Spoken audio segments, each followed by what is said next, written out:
¿Qué pasa, chavales? Esto es 13 Warrior y hoy voy a dejaros la entrevista de Warhammer Community con los desarrolladores de The Old World que acaban de publicar en su web traducida. Antes de nada comentaré las cosas que me han llamado la atención. Leyendo entre líneas hay cosas muy interesantes. Mencionan que irán sacando un montón de miniaturas nuevas. Yo creo que esto es algo evidente, simplemente no lo iban a hacer desde el inicio. Tenéis que pensar, por ejemplo, en los marines espaciales primaris. Podrían haberlo renovado todos de golpe y sin embargo han ido haciéndolo progresivamente durante los años. Es evidente que aquí irán haciendo lo mismo. Menciona también que habrá libros de ejército. Esto me resulta curioso porque hasta ahora habíamos entendido que saldrían los tomos completos en los que vienen todos los armies, los index por así llamarlos, y aparte suplementos alternativos con listas concretas para ciertos ejércitos. No sé, habrá que ver realmente cómo queda todo esto porque es bastante confuso. Al final vamos a ir a la partida con 200 libros.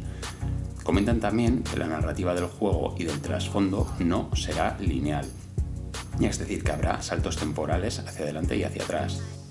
Esto creo que es bastante buena idea porque les dará muchísima flexibilidad y margen de acción para no tener que pasar por momentos aburridos en los que no pasa nada, para así mantener la trama interesante. Lo último que comentan es que dividirán las facciones en buenos y malos. Si os acordáis, esto lo hicieron en una de las primeras fotos que colgaron hace muchos años, que luego borraron. Todo esto lo harán en base a los que quieren mantener el orden establecido en el viejo mundo y por otro lado los que lo quieren destruir. Esto, si lo pensáis bastante bien, recuerda mucho a la composición de armies que hay en Age of Sigmar, que están agrupadas según clases, que vienen a ser orden, caos, muerte y destrucción, según lo que cada una pues tenga en mente. Dicho esto, pues nada, vamos a lo que ha sido toda la entrevista completa y os la leo traducida. Warhammer el viejo mundo está tan cerca que prácticamente puedes oler los ungüentos mortuorios. Estamos tan emocionados al respecto aquí en la torre de mago de la comunidad de Warhammer que convocamos al equipo de diseño del juego para una serie de artículos en la mesa redonda. Nuestro círculo de ataduras los obligó a responder con sinceridad, así que esto es lo que nos contaron sobre el tema de hoy, el trasfondo del viejo mundo. ¿Cómo funciona la narrativa de The Old World? Jonathan dice: The Old World es una historia de origen para el apocalipsis. A lo largo de las décadas de Warhammer Fantasy cubrimos el reinado de Karl Franz, el ascenso de Archaon y, en la última instancia, el fin de los tiempos. Desde el momento en el que establecimos qué era el imperio y qué era el caos, destinamos a Archaon a ascender y a destruir ese entorno. Una pregunta inicial para nosotros fue: ¿cuál fue el momento de la herejía de Horus en el viejo mundo? ¿Cuál fue el momento del asedio a Terra? La conclusión a la que llegamos fue que la destrucción de Prague y el asedio de Kislev fueron fundamentales. El ascenso de Asabar Kul representó el verdadero retorno del caos al viejo mundo. Desde los días de Sigmar, poderosos campeones del caos han surgido cada pocos siglos para reclamar el título de elegido eterno y liderar grandes incursiones desde los desiertos del norte para aumentar el poder del caos. El elegido eterno anterior a Kul estaba poseído por Belacor y fue destruido, por lo que no logró lo que las potencias ruinosas esperaban, dejando al caos con una influencia debilitada en los años que siguieron. Es Asabar Kul quien se levanta y destruye Prague, reintroduciendo el caos en el viejo mundo. Es derrotado en Kislev, pero mientras las naciones del viejo mundo creen que eso significa que el caos ha sido repelido, la realidad es que es un punto de inflexión. Algo ha cambiado en el mundo y a partir de ese momento está condenado. ¿Cuán inminentes son estos eventos? La fecha en los libros de reglas es el 2276, justo unas décadas antes de que realmente comience la gran guerra contra el caos. 2276 es específicamente el año en que Setra invade los reinos fronterizos, por lo que es un momento crucial para la ambientación. No verás el asedio de Prague muy pronto, pero las ruedas ya se han puesto en movimiento. ¿Cuánto del escenario fue creado específicamente para The Old World y cuánto estaba ya establecido en los libros anteriores? Jonathan dice: aunque no creo que nadie hubiera planeado específicamente un juego ambientado en este periodo, realmente hay muy poco de lo que hemos revelado en los artículos anteriores que no estuviera ya presente. Cuando observamos las facciones en las que nos estamos enfocando, todo encaja de manera bastante orgánica.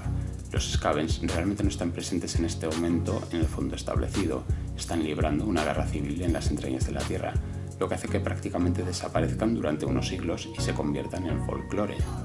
Los principales líderes de los condes vampiro tampoco están presentes, porque los von Karstein acaban de ser derrotados en Genfen, tanto como es posible que un vampiro sea derrotado. Todo esto ya estaba ahí y todo encaja con lo que queríamos hacer, posiblemente mejor de lo que podríamos haber esperado.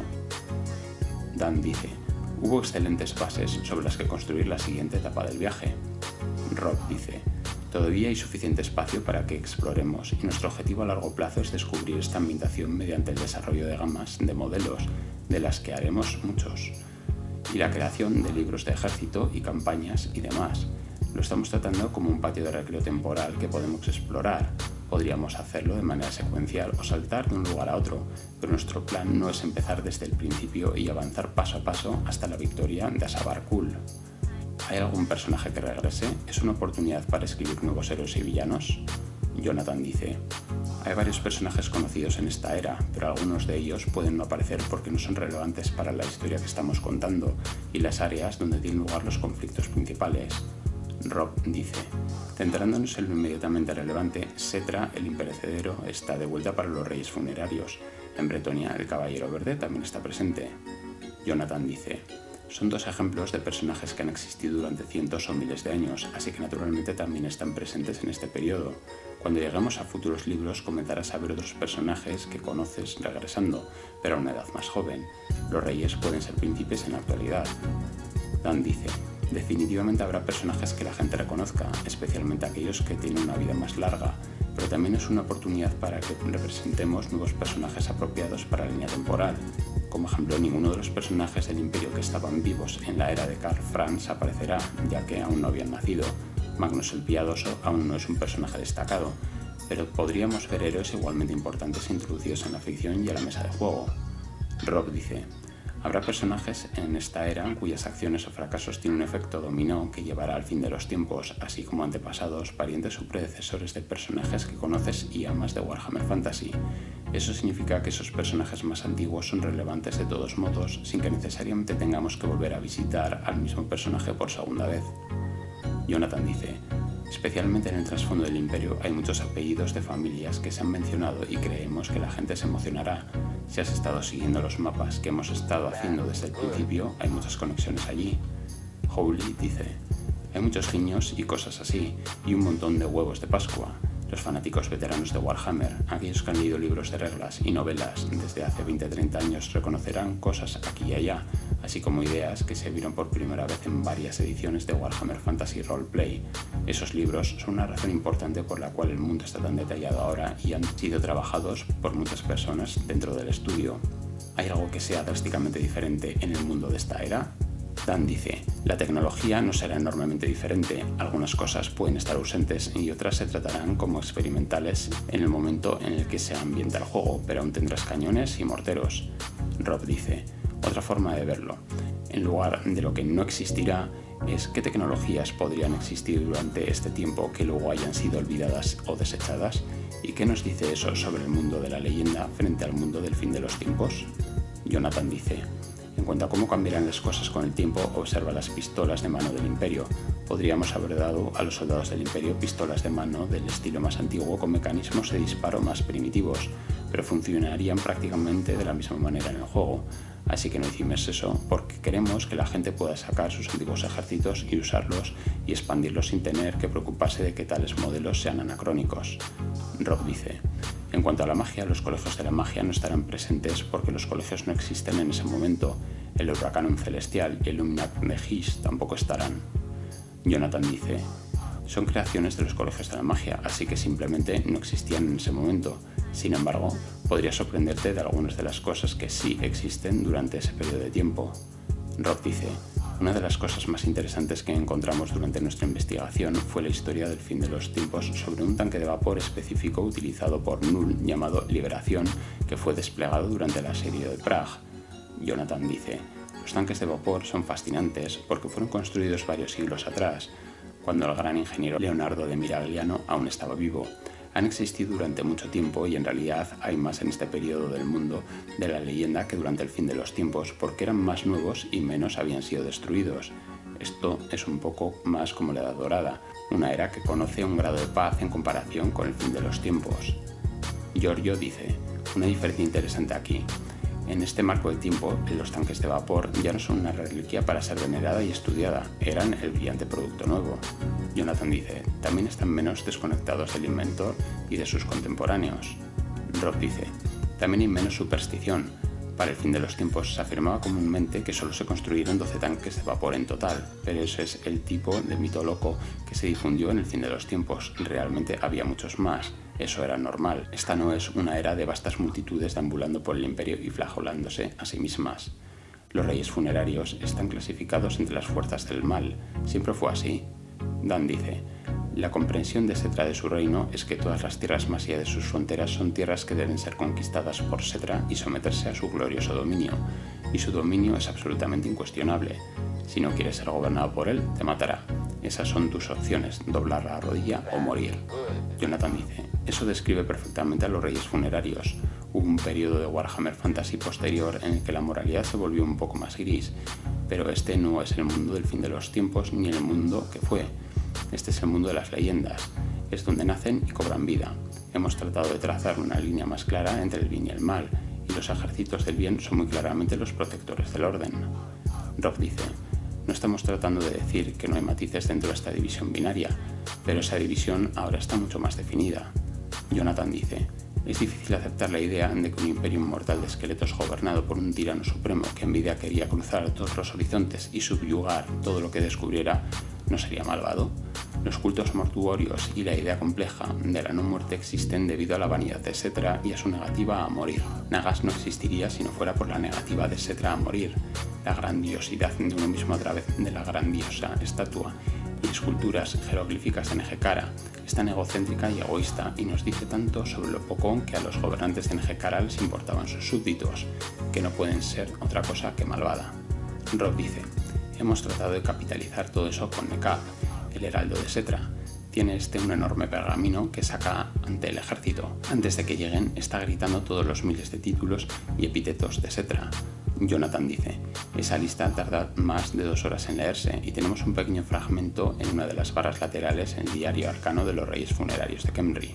Dan dice: incluso eso es una lista no exhaustiva. En vida, Setra fue un monarca tiránico, y cuando se dio cuenta de que iba a morir antes de conquistar el mundo, estaba tan enojado que no se consolaba.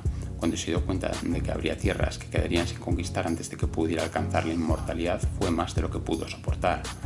Jonathan dice: en el fin de los tiempos, Setra se opuso al caos, porque no iba a ceder ante el caos. Es demasiado insano, incluso en la no muerte. Es de ahí de donde creemos que proviene la idea de que los reyes funerarios son buenos y donde pensamos que los matices quizás ensuciaron las cosas un poco demasiado. Ni el caos ni Setra permitirán que la gente del viejo mundo siga con sus vidas. El reino de Bretonia parece muy similar a como era. ¿Hay algún cambio importante? Rob dice: para Bretonia, la misma simbología y temáticas clásicas que recordarás siguen en uso, pero lo principal que ha cambiado visualmente es la forma que se presenta su heráldica, lo que muestra un lado diferente de Bretonia del desfile cromático que quizás conozcas. Jonathan dice: en los viejos tiempos los ejércitos bretonianos se representaban con heráldica mezclada y combinada, lo que se relacionaba con la idea antigua de que cada caballero del reino tenía su propio castillo independiente y todos venían de los ducados para unirse a la batalla juntos. Lo que queríamos hacer era consolidar un poco cómo funcionaban los bretonianos. Un ejército bretoniano donde cada modelo llevaba una heráldica personal diferente era una imagen realmente aspiracional que verías en la White Dwarf y libros de ejército, pero como proyecto de hobby era fácil perder el impulso. No queríamos quitar la heráldica, así que pensamos las cosas un poco más. Nos decidimos por la idea de que la mayoría de los caballeros del reino, incluidos los caballeros de Pegaso, actuarían como un séquito de un señor mayor y llevarían sus colores, al igual que los plebeyos. Pueden tener su propia tierra, sus propios sirvientes y sus propias responsabilidades, pero también pasarán mucho tiempo en la corte como soldados cortesanos profesionales, lo que añade un sentido de verosimilitud a cómo funcionan los reinos. Hawley dice: utilizamos eso como una oportunidad para analizar cómo funciona la heráldica, cómo con el tiempo cambiará y evolucionará y los elementos mayores y menores se actualizarán. A veces se puede enfatizar más los elementos menores por una razón o un elemento mayor disminuye y los colores cambian, y a través de estos cambios se puede contar una historia de lo que ha sucedido. En parte estamos retrocediendo en la heráldica desde el fin de los tiempos hasta donde estamos ahora. Rob dice: algunas de estas ideas fueron recogidas por el equipo de heavy metal. Los caballeros de alto rango llevarán colores consistentes con heráldica de su duque, pero cuando hay escudos inclinados o características similares, el equipo se tomó el tiempo para pintarlos de una manera que les reflejara su heráldica personal. Jonathan dice: todo esto funciona muy bien cuando estás construyendo ejércitos. Los caballeros del reino son relativamente humildes, pero avanzas hacia los caballeros errantes y los caballeros del Santo Grial, que son más individuales y tienen una heráldica personal más prominente. Si aún quieres hacer la heráldica mixta clásica, nadie te lo impide. Incluso habrá reglas completas para ejércitos de cruzada, donde caballeros de todo el reino se unen para emprender una gran cruzada envuelta en color y pompa. Dan dice: con cada facción seguiremos adhiriéndonos a los elementos fundamentales establecidos en la historia escrita a lo largo de los años. Los caballeros bretonianos empezarán a llevar armas de fuego. Eso es una guerra deshonrosa. Jonathan dice: sin embargo, exploramos la idea de caballeros bretonianos proscritos y exiliados. Podrían estar dispuestos a flexibilizar un poco más las reglas de la caballería. Rolf dice: incluso allí estamos basándonos en ideas que establecimos en ediciones anteriores de Warhammer Fantasy. Los bretonianos exiliados pueden recurrir a bombardas y pólvora, pero aún no serían los caballeros los que las dispararan. Jonathan dice: aunque su honor realmente no podría estar más manchado, son caballeros que han entrado en el exilio por su propia voluntad, porque no se disculpan por una mala acción, no aceptan una misión o penitencia, así que en cambio toman a toda su familia y a sus siervos leales y se van a vivir a otro lugar porque aún creen que tienen razón. La locura única de Bretonia es que todos empiezan a decir: bueno, no es noble sacrificar tanto. Se convierte en un acto honorable, aunque su honor esté mancillado. En algún momento podrían volver, pero durante un tiempo intermedio, por supuesto que justificarán el uso de cañones y reforzarán sus ejércitos con asesinos y bribones. Pues nada, chavales, hasta aquí ha llegado el artículo de hoy, que es bastante interesante la entrevista a esta gente. Espero que os haya molado la traducción y nos vemos en el siguiente vídeo.